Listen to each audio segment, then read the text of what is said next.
Daniel Turner was always known for his boldness. In every one of his architectural creations, there was something that defied convention. The geometry, the way spaces interacted, everything in Daniel's work seemed to push the limits of what was possible. Now, as he stood on the verge of his greatest work yet, he felt a strange mixture of excitement and discomfort. The project he was about to embark on wasn't just another building. No. This one would be different from anything he had ever done. Different from anything that had ever been built. The idea had come to him almost spontaneously. The building would be a futuristic labyrinth, a fusion of technology and architecture. Endless corridors, doors that shifted positions, rooms that connected in layers designed to challenge perception. The vision was clear in Daniel's mind, a space that would provoke visitors, both confusing and enchanting them at the same time. But as the plans began to take shape, he couldn't shake the feeling that something was off. As he reviewed the detailed drawings for the 100th time, Daniel found himself hesitating. There was something about the lines. Something that seemed to escape his understanding, something that nagged at him. But he pushed it aside, deciding to move forward. Maybe it was just nerves, the anxiety of starting such an ambitious project. His career depended on this. The media and the market had enormous expectations. A work like this would cement him as the greatest architect of his generation. Construction began on a remote site, shrouded in mystery. Many of the local residents claimed the land was cursed, but Daniel had never paid attention to that kind of superstition. To him, land was just land. Stone, concrete, steel. There was no room for the supernatural in his analytical mind. Or at least, that's what he liked to believe. The first few days of construction passed without major problems. The engineering team praised the design, although some of the workers began to whisper about how the corridors seemed longer than they should, as if there was more distance between points than the plans indicated. Daniel thought they were just exaggerating. The vastness of the project could be intimidating, but everything was as expected. Or so it seemed. One night, late into the evening, Daniel sat in his office, staring at the maps and blueprints of the building. The stillness of the room amplified the sound of his own thoughts. The unease persisted, like he was ignoring something. He decided to take one last look at the drawings. It was late, but that didn't matter. He'd always been a perfectionist. As he scanned the schematics, something strange happened. A line he had drawn, a simple straight line, seemed to be crooked. His eyes narrowed. He picked up a ruler to measure, but the line was perfectly straight. That's when he realized it wasn't the line that was off, it was his own perception that had become distorted. His heart skipped a beat for a moment. He backed away from the desk, rubbing his eyes. Maybe he was just too tired. He needed a break. But when he returned to the project, the feeling of unease hadn't gone away. The labyrinthine corridors, which had once felt like the essence of the building, now gave him a deep sense of discomfort. He couldn't pinpoint why. It was as if the corridors were alive. Daniel shook his head. That was absurd. Everything was proceeding as planned. So why did this feeling persist? He stood up, opened the office blinds, and looked outside. At that hour, the site was deserted. The construction lights were still on, casting long, strange shadows over the ground. Daniel took a deep breath, trying to shake off the tension. But the shadows seemed to move subtly, as if the building was already coming to life, even though it wasn't finished yet. The next day, construction continued as usual, but the discomfort Daniel felt began to grow. It wasn't just anxiety about finishing the work. It was something more. Something he couldn't name. Days turned into weeks. The building structure was starting to take shape, but but Daniel could barely disguise the unease he felt every time he got close to the site. It was as if something invisible inside the building was watching him. And deep down, he knew this wasn't just paranoia. The workers' reports became more frequent. Some said the corridors seemed larger on the inside than the measurements showed. Others claimed they felt like they were being watched, even when they were alone. Daniel, however, continued to deny it. He needed to stay in control. This was the building of his dreams, the project that would make him immortal in the history of architecture. There could be no mistakes. No failures. But as the work progressed, he began to realize that the discomfort, that nagging feeling he had since the beginning, wasn't just in his mind. There was something in that building. Something far beyond his understanding. As the building's structure rose higher, Daniel's discomfort seemed to grow with it. He tried to stick to his usual routine, closely monitoring the progress of the construction, reviewing the technical details, making sure everything was going according to plan. Yet the small oddities he'd initially brushed off as coincidences or exhaustion began to multiply. By the third month of construction, real problems started to surface. Workers approached Daniel, complaining about confusion with the blueprints.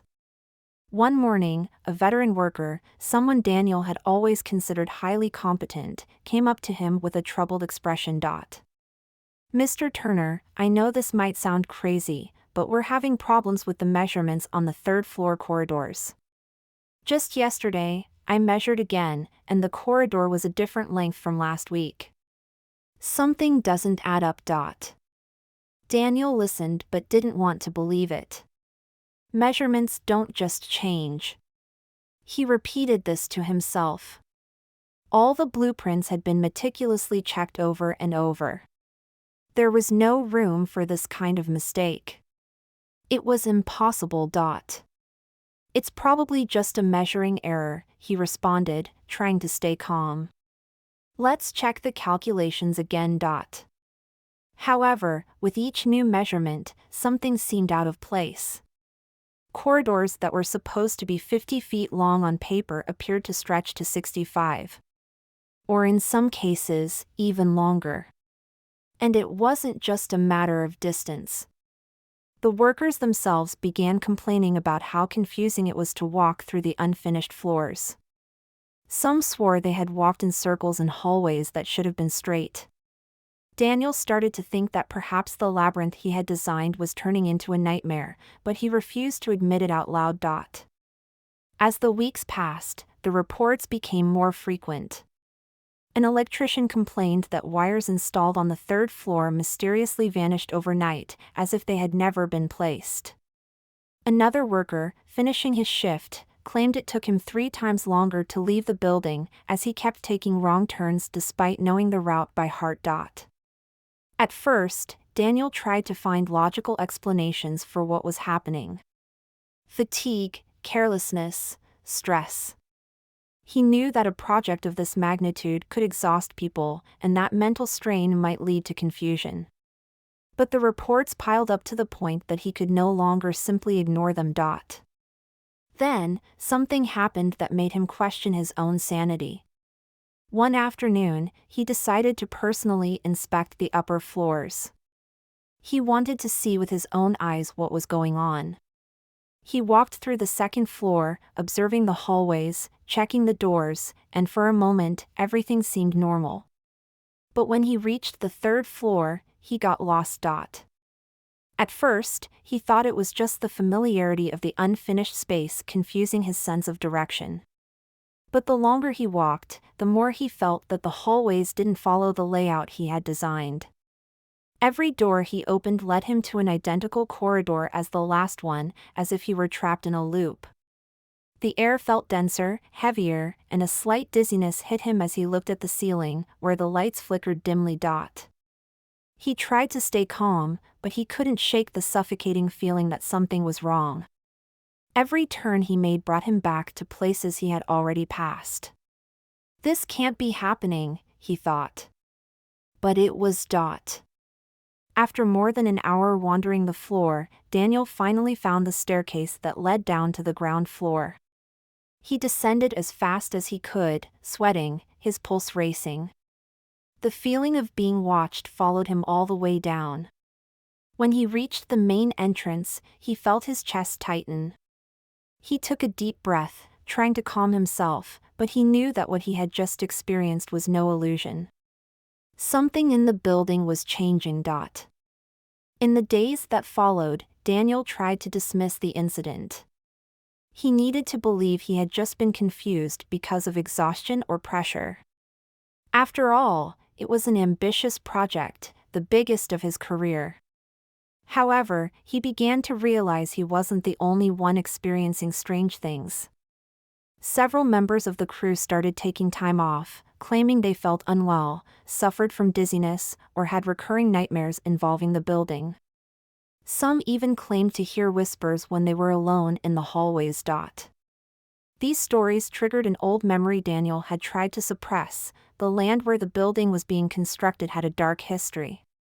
He vaguely remembered the local residents' comments about past accidents and disappearances.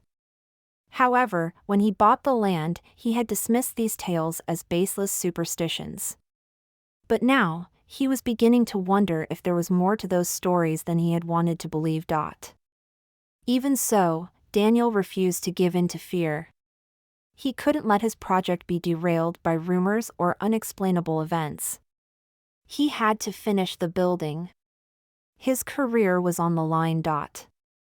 But deep down, something told him he was no longer in control.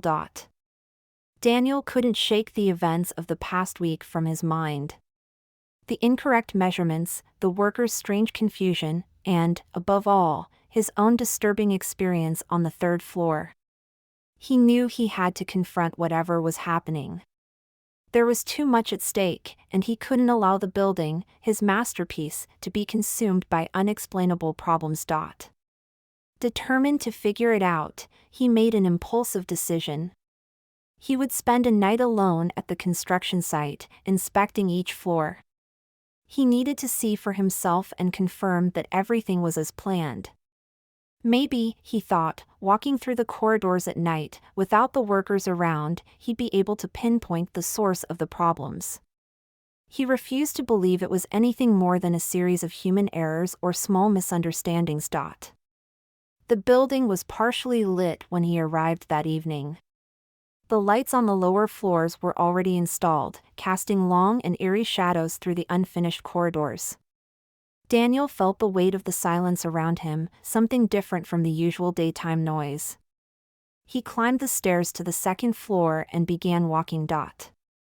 At first, everything seemed normal. He checked the corridors, measured the distances with a tape measure he'd brought, inspected the exits. Everything added up. So far, so good, he thought, trying to ease the growing tension in his chest. But something still bothered him. Even with everything apparently in order, the atmosphere felt different. When he reached the third floor, things changed. Immediately, Daniel felt the same discomfort that had overwhelmed him the last time. The lights here were dimmer, the corridors darker, and the shadows thicker. He pulled out a small map of the building, determined to follow the exact layout he had designed. He started walking, carefully paying attention to every turn, every door. But after a few minutes, the environment started to feel too familiar. He turned left, walked down a narrow hallway, and found himself facing the same door he had passed just moments earlier. He stopped. Took a deep breath. I'm just getting mixed up. He checked the map again and kept moving forward. But with each step, the feeling of repetition grew stronger. The doors, the walls, the corridors. Everything seemed identical to what he had just walked through. Daniel began to pick up the pace, as if speeding up would break the cycle. But with every turn, the sense of being trapped grew. The building seemed to be toying with him. No matter how hard he tried to focus on the map, nothing made sense. The walls seemed to stretch, the corridors became narrower, and time felt like it was stretching as he walked. He checked his watch. Only 10 minutes had passed, but it felt like he had been walking for hours. Finally, after what felt like an eternity, he recognized a familiar point, the stairs leading to the ground floor.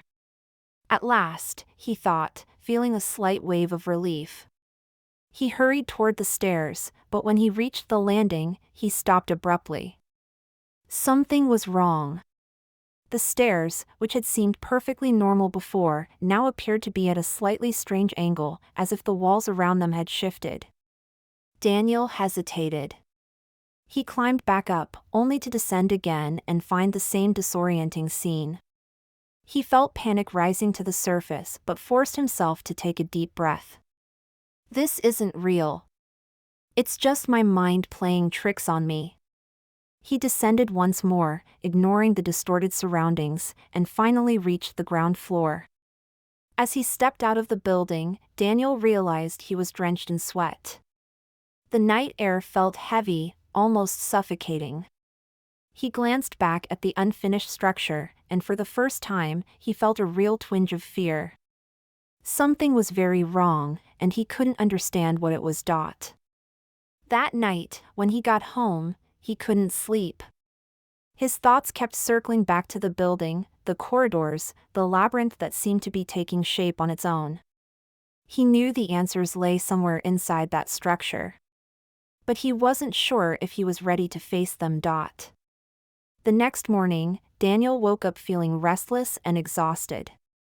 The sleepless night had left his emotions raw, but his determination remained intact. Something was wrong with the building, and he needed to find out what.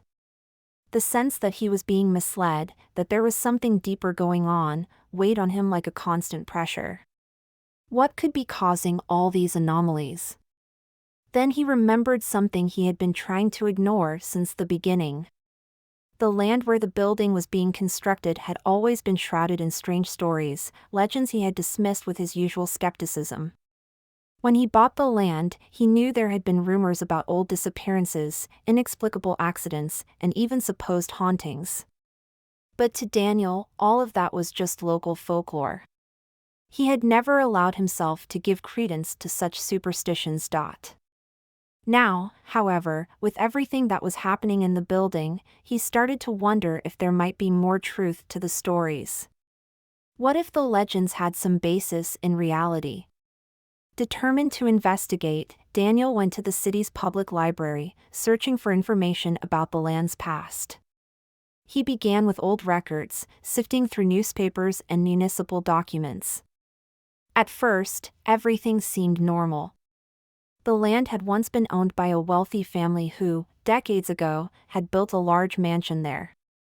But the property had mysteriously been abandoned, and over time, it deteriorated until it was eventually demolished. The deeper he dug into the records, the stranger the stories became.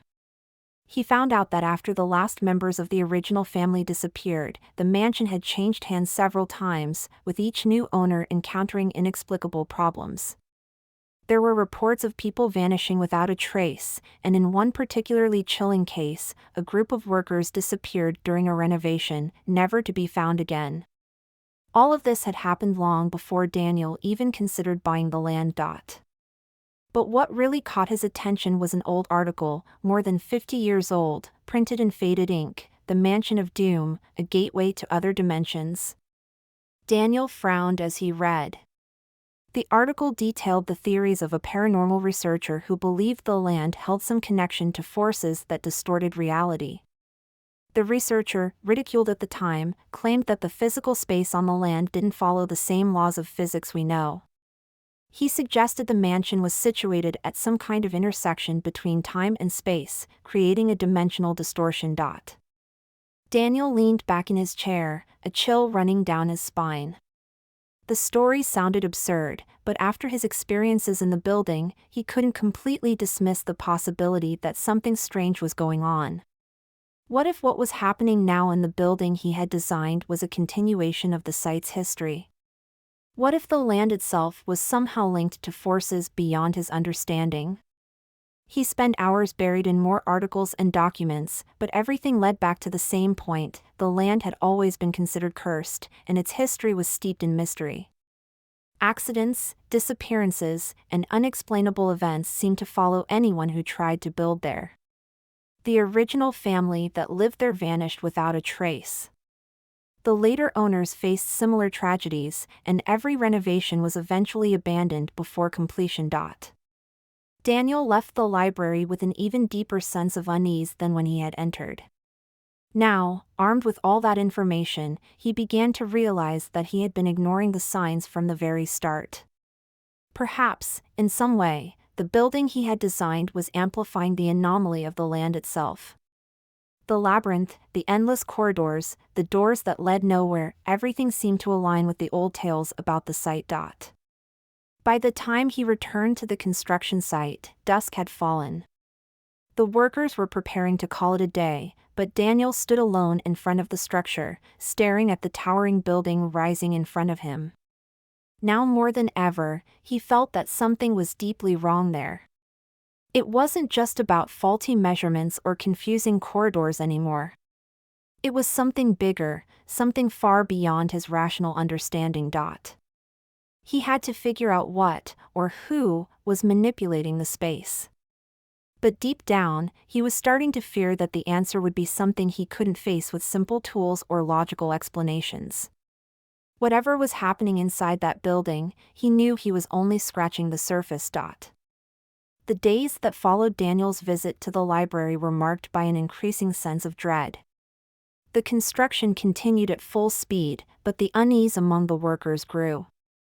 Stories about the building circulated more frequently, and many of the workers began asking to be reassigned to other projects. Those who stayed did so reluctantly, and some only pressed on because of their trust in Daniel's reputation. However, the problems with the building had become impossible to ignore.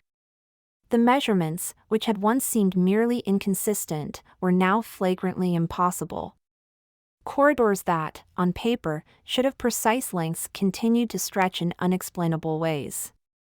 At first, the distances seemed to increase by only a few feet, but soon they became much more extreme. One morning, one of the engineers approached Daniel with a blueprint in hand and a deeply troubled expression. "Mr. Turner, we have a serious issue on the 4th floor. The measurements show the corridors there are nearly double what they should be." Daniel tried to remain calm.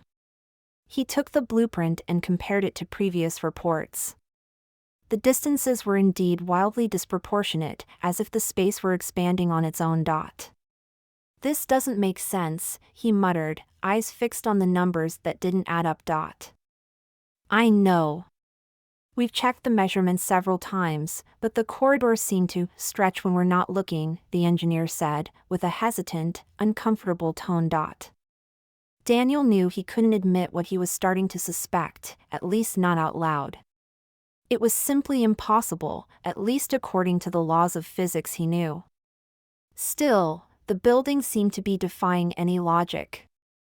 It was as though the walls had a will of their own, shifting when no one was paying attention, expanding like some kind of invisible elastic.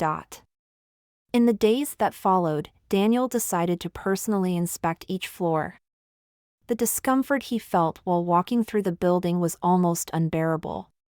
Even on the floors where nothing strange had been reported, he noticed subtle distortions.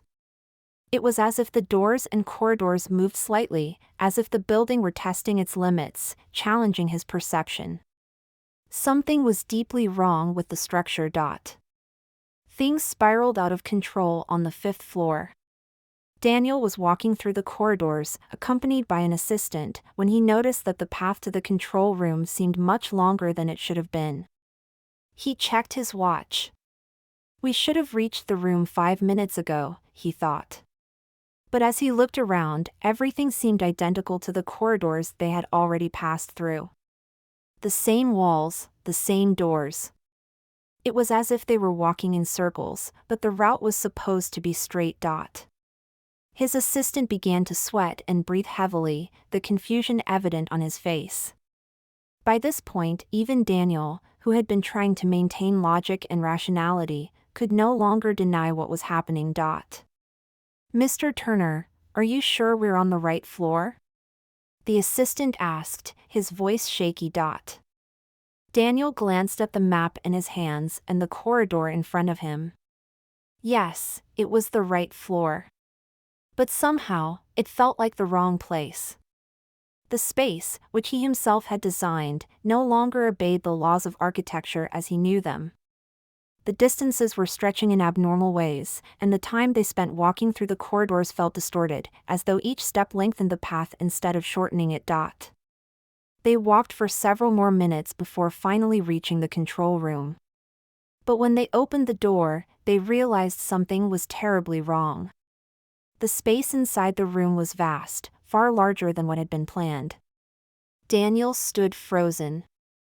How could a room designed to be 160 square feet stretch into a space the size of an auditorium?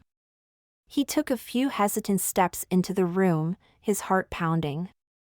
The walls seemed to extend endlessly, and for a moment, he felt as though he was in a place that didn't belong to the building. Or maybe the building no longer belonged to the world he knew. By this point, Daniel knew he was dealing with something far beyond his comprehension. The stories about the land, the disappearances, the spatial distortions, it was all starting to connect. The feeling of being watched returned, more intense this time, as though the building itself was aware of his presence. He turned to leave, but the door seemed much farther away than when he had entered. He and his assistant finally left the 5th floor, but the experience had left a deep mark on Daniel. As he descended the stairs, he felt that the building was challenging him, testing his limits, as if it wanted him to acknowledge his own powerlessness. And maybe soon, he would have to admit it. Daniel began to realize that the building had become something beyond his creation, something he would never be able to control. Daniel couldn't get the surreal experience on the 5th floor out of his head. The corridors stretching, the rooms expanding beyond what was physically possible, the growing sense that he was dealing with something completely out of his control. The discomfort he had felt while walking through the building had now turned into a kind of latent fear, something he could no longer ignore. That night, he made a decision he had been avoiding since the problems first began. He would return to the building, alone, again, but this time with a clear goal. He needed to confront whatever was happening, to find the source of all the anomalies. It felt as though the building itself was alive, shaping itself around him, and he had the growing sense that, in some way, he was being tested by this invisible force. The night was cold, and the silence at the construction site was almost eerie. Daniel walked across the grounds with slow, deliberate steps, trying to gather the courage to enter. The dim lights in the first few windows of the building cast long, sinister shadows on the ground, and for a moment, he hesitated at the main entrance. Something was waiting for him inside that building. He knew it. He could feel it. Taking a deep breath, he crossed the threshold and started climbing the stairs. His destination was the 6th floor, where the heart of the project was located, a large room originally designed as an observation deck with panoramic views of the city. Daniel had never seen the room fully completed. Something had always kept him from going up there, as though a part of him had been avoiding this moment. When he reached the 6th floor, the atmosphere felt different. The air was denser, almost oppressive. He turned on the flashlight he had brought with him and began walking through the corridors. The faint light cast distorted shadows on the walls, and he soon realized the distances were, once again, off. Every step he took seemed to stretch the corridor even further, as though he was walking away from his destination rather than toward it. But he kept going. He knew he couldn't turn back now. Then it happened. As he turned a corner, Daniel froze. At the far end of the corridor, under the dim light of a flickering bulb, stood a man with his back to him, motionless. Daniel's heart raced. Who could it be? A worker, perhaps? An intruder? He felt the urge to call out, to demand that the person identify themselves, but something held him back. He took a few hesitant steps toward the man, the flashlight trembling in his hand. As he got closer, a strange sense of familiarity began to wash over him. Something about the way the man stood, the way he carried himself, felt recognizable. And then he saw it. When the man slowly turned around, Daniel was paralyzed with horror. It was him. But not as he was now. No. The figure standing in front of him looked like an older, more worn version of himself, with deep wrinkles etched across his face, thinning gray hair, and tired eyes. The eyes, however, were unmistakable. They were Daniel's eyes, reflecting a mixture of despair and recognition. For a long moment, the two stood staring at each other. Daniel couldn't believe what he was seeing. This isn't real, he thought, trying to convince himself that it was all a hallucination, that his mind was playing tricks on him. But the figure in front of him didn't move. The older version of himself just looked at him with a deep sadness, as if he were about to reveal something terrible. You're trapped here, the voice came, hoarse and weak, but unmistakably his own. Daniel took a step back, his heart pounding. Trapped? What do you mean? He tried to form a response, but the words wouldn't come. All he could do was stare at that older version of himself, a version that somehow seemed burdened by years of suffering and isolation. This building, it doesn't follow the rules, the older version continued, the voice barely a whisper. Time here doesn't work the way it does outside. Daniel felt a chill spread through his body. The words echoed in his mind, but he couldn't process what they meant. Time here. He had known something was wrong, that the building was distorting space around him, but the idea that time was also being affected had never crossed his mind. The longer you stay, the harder it is to leave, said the older Daniel, his eyes filled with deep sorrow. I tried to leave. Many times. But the building doesn't let you. The desperation in the older Daniel's words hit Daniel like a punch to the gut. Was that it? Was he trapped in a time loop, doomed to wander the endless corridors of that building, unable to escape? The thought terrified him, but at the same time, it made sense. Everything he had experienced up until now, the expanding distances, the looping corridors, pointed to something more than just a spatial distortion. But, how is this possible? Daniel finally managed to ask, his voice faltering as he struggled to grasp the reality in front of him. The older version just shook his head, as if words were pointless. He stepped forward, and Daniel instinctively stepped back, the panic rising inside him. You don't understand now, but you will soon, said the figure, resignation in his tone. Soon, you'll be me.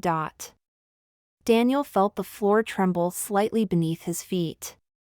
He looked around, trying to find a way out, any way out. But the building seemed to be closing in around him, the corridors stretching even further, the walls inching closer. He was trapped. And in that moment, he knew the older version of himself was telling the truth. He didn't have much time.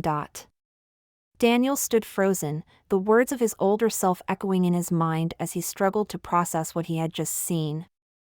The building, which he had once believed to be his greatest architectural achievement, had become a trap, and not just a physical one. No, what he faced was something much deeper and far more insidious. Time, a concept that had always seemed so fixed and linear to him, was now twisted beyond recognition. This building was playing with the rules of reality, stretching space and distorting time in ways he had never imagined possible. Breathing heavily, Daniel turned away, ready to escape from the corridor where he had encountered his future self. But the path behind him now seemed even longer. The distance between him and the stairs, which had been only a few steps away, now stretched endlessly. Each step forward seemed to push the exit farther from reach. The building was moving, reshaping itself around him, as if it had a will of its own. He felt dizziness sweep over him, his mind fighting to hold on to what was real. The walls, the corridors, everything appeared to be in constant motion, almost as if they were liquid rather than solid. This can't be happening, he kept repeating in his head. This is impossible. But every fiber of his being knew that he was up against something beyond his understanding. After what felt like minutes, or maybe hours, Daniel finally found a door. It was a door he knew hadn't been part of his original design, something that should have immediately set off alarms in his mind. But, exhausted and confused, he opened it without hesitation, hoping desperately that it would lead him out of this nightmare. The room on the other side was vast, larger than any other in the building. The walls, tall and curved, had no windows, and the ceiling disappeared into darkness above. But what truly caught his attention were the figures. Figures of himself. Spread throughout the room, multiple versions of Daniel were sitting, walking, or staring blankly into space, all seeming lost in their own thoughts or trapped in the same despair he was feeling. He couldn't believe what he was seeing. Some of these versions of himself looked older than he was now, worn down by the years, their gazes empty and their bodies bent under the weight of time. Others looked like him in the present, but they too carried an expression of fatigue and helplessness. Each of these versions of himself was trapped here, as if they had been captured in different moments of time. This can't be real, Daniel whispered, stepping backward, trying to distance himself from the disturbing scene unfolding before him. One of the older versions of Daniel approached him slowly, dragging his feet, his face marked by deep lines of defeat. When this version spoke, his voice was low and broken, as though all the vitality had been drained from him long ago. "We all tried to leave," said the older Daniel. "But the more we try, the more the building pulls us back. There's no way out." Daniel felt like he was suffocating. This couldn't be true. He was still there. He still had control. He could still escape. He refused to believe that he was destined to become just another shadow, lost forever in this endless labyrinth of time and space. "There is a way out," Daniel said, as if he were trying to convince himself. "I just need to find it." But the older version shook his head slowly. "The building feeds on this. It traps us here because we designed it to. Every corridor, every door, was made to keep us inside. The more we try to escape, the more lost we become. Eventually, you'll see it too. You'll be like us," the older figure said, extending a hand with bony, fragile fingers, as though time had devoured every part of his life. Daniel stepped back, feeling panic grip him. The building wasn't just a physical space. It was a trap for his mind, a construction that toyed with his perception and now, with his very timeline. He refused to accept that he had done this to himself. But as he looked around the room, at all those versions of himself trapped there, he couldn't deny the reality anymore. The building had transformed into something far beyond his creation. The project he had believed he controlled, his masterpiece, had become his prison. And he was caught in his own loop, a cycle of attempts and failures, where each new Daniel tried to find a way out, only to fail and be absorbed by the time distortion. "So, what do I do?" he asked, desperate. None of the other versions answered. The silence in the room was absolute. The figures just continued to watch him with the same tired, empty eyes, as though they already knew there was no hope left. Daniel felt as though he was drowning in his own fear, not knowing where to go or what to do next. He looked back toward the door he had entered through, but it was no longer there. The building had consumed him. Daniel could barely move, his mind reeling from what he had just witnessed. The countless versions of himself scattered across the room, all staring at him with hollow, lifeless eyes, were a terrifying reminder of his fate. But he wasn't ready to accept that. He couldn't become just another shadow trapped in this building that he had once dreamed would be his greatest masterpiece. He needed to find a way out, any way out. Even if the building was trying to trap him, he refused to give in. His breathing was ragged, his heart pounding wildly in his chest as his eyes scanned the room, desperately searching for some clue, some sign that could guide him to freedom. Then, he saw something he hadn't noticed before, a small, almost hidden door at the far end of the room, barely visible in the darkness. There, he muttered to himself, his resolve hardening. Ignoring the other versions of himself, who continued to watch him silently, Daniel began to make his way toward the door. Each step felt heavier than the last, as if the building were fighting against his decision, trying to stop him from advancing. The air around him seemed to grow thicker, more oppressive, as if time itself was stretching again, trying to slow him down. But Daniel pressed forward. He couldn't stop now. Finally, after what felt like hours, he reached the door.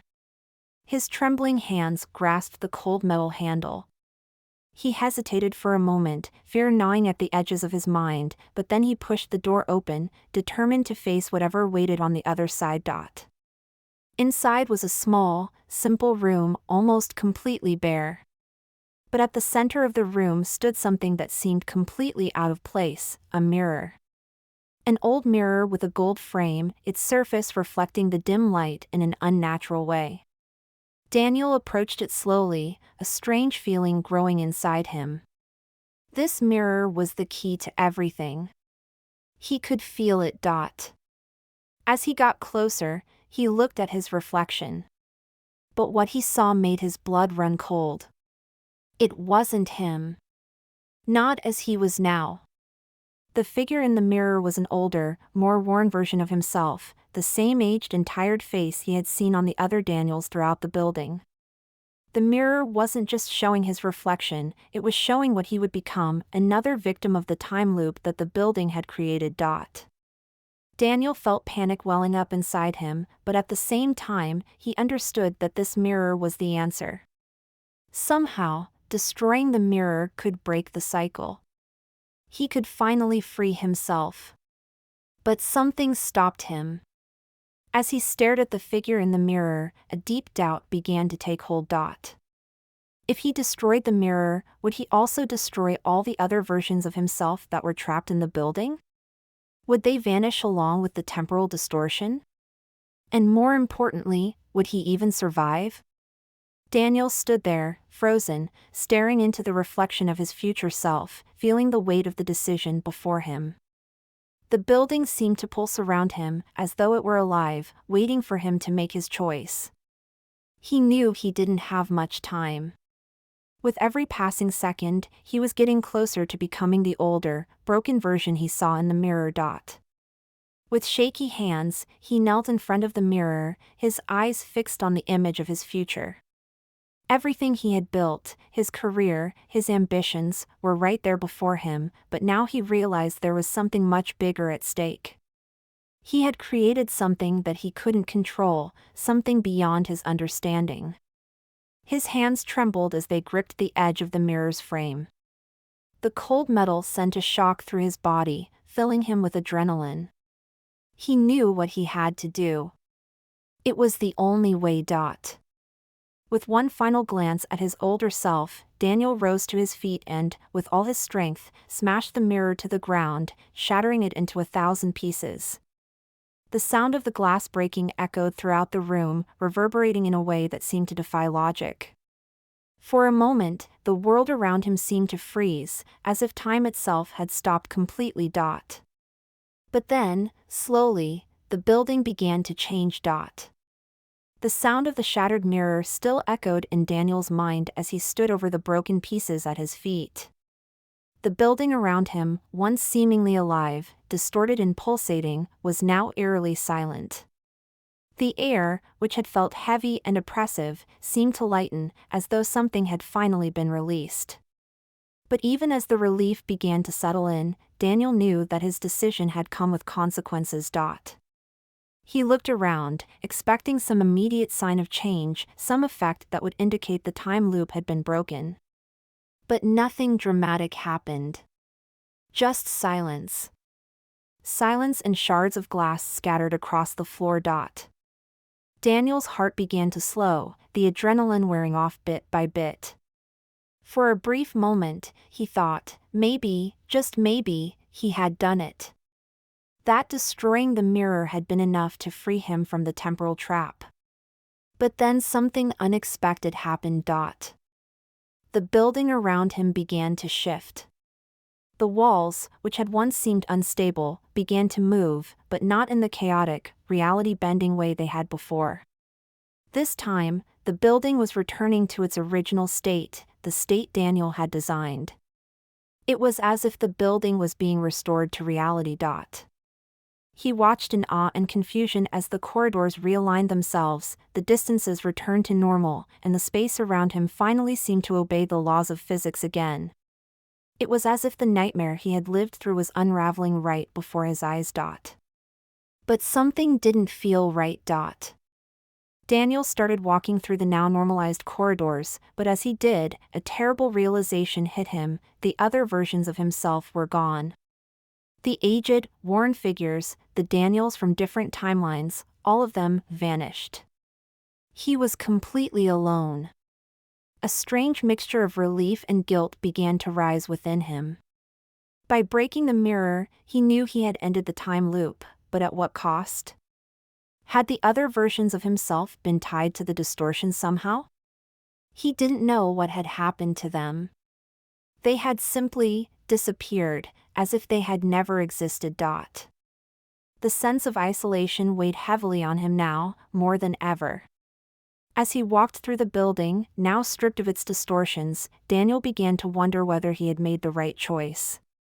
Had his escape condemned the other versions of himself to some worse fate? Every step he took echoed through the empty halls, and with the silence surrounding him, Daniel realized an unsettling truth.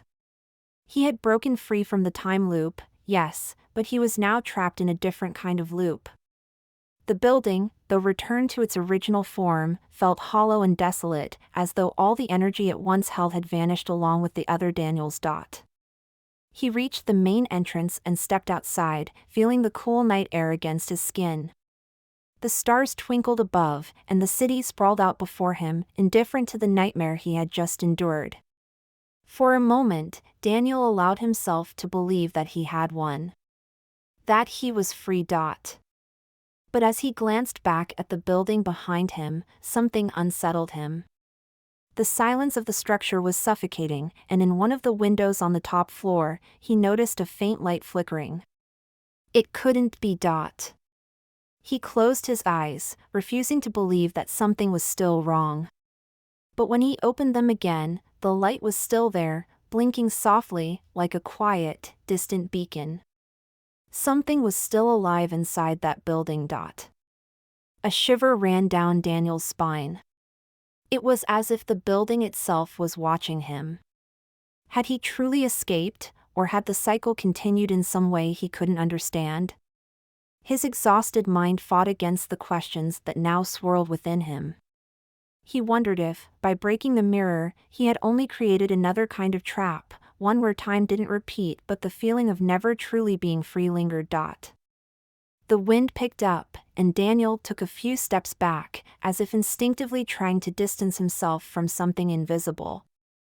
The building, looming quietly in the night, now seemed larger than ever.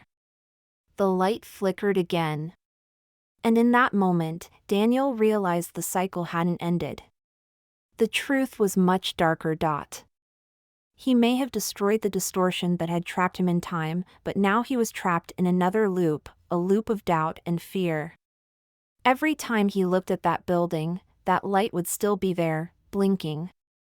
And deep down, he would know that something was still calling him back. With his eyes fixed on the structure, Daniel took a step back, as if saying goodbye to a part of himself. And maybe he was.